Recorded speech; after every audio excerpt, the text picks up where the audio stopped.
Hello everyone. तो लो जी आ गया खेसारी लाल यादव जी और निशा पांडे का एक बहुत ही बेहतरीन बोलबम सॉन्ग जो कि फुल वीडियो सॉन्ग में रिलीज हो चुका है। और इस गाने को लिखे हैं बबुआ विकास जी, तपस्वी जी।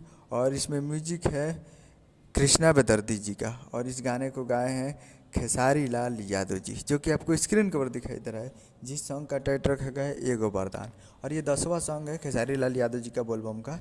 और 9वां सॉन्ग तो रिलीज हो चुका था और 10वां रिलीज हो चुका है और फुल वीडियो सॉन्ग में आ चुका है। और वीडियो में आपको दिखेंगे खेसारी लाल यादव जी और निशा पांडे जी, फिट में है निशा पांडे जी। तो फुल वीडियो सॉन्ग आज आ चुका है, आज सुबह सुबह इसको फुल वीडियो सॉन्ग में रिलीज कर दिया गया है। तो काफ़ी ज़बरदस्त है। और स्टार कास्ट में आपको खेसारी लाल यादव जी और निशा पांडे जी देखेंगे, काफ़ी ज़बरदस्त है। तो आप लोग एक बार जाकर सुनिए और प्यार दीजिए। ये कुछ ही देर के बाद 1 नंबर पर ट्रेंडिंग में आ जाएगा, हमें उम्मीद है। तो बहुत ही बेहतरीन गाना है, तो 1 नंबर पर ट्रेंड जरूर करेगा। उम्मीद कर रहा हूँ कि वीडियो अच्छा लगा होगा, तो चैनल को सब्सक्राइब लगा ताकि ऐसे खेसारी लाल यादव जी के लेटेस्ट में लाते रहे। और वीडियो अच्छा लगा तो वीडियो को लाइक कीजिए और चैनल को सब्सक्राइब कीजिए। मिलते हैं अगले वीडियो में, तब तक के लिए जय हिंद, जय भोजपुरी।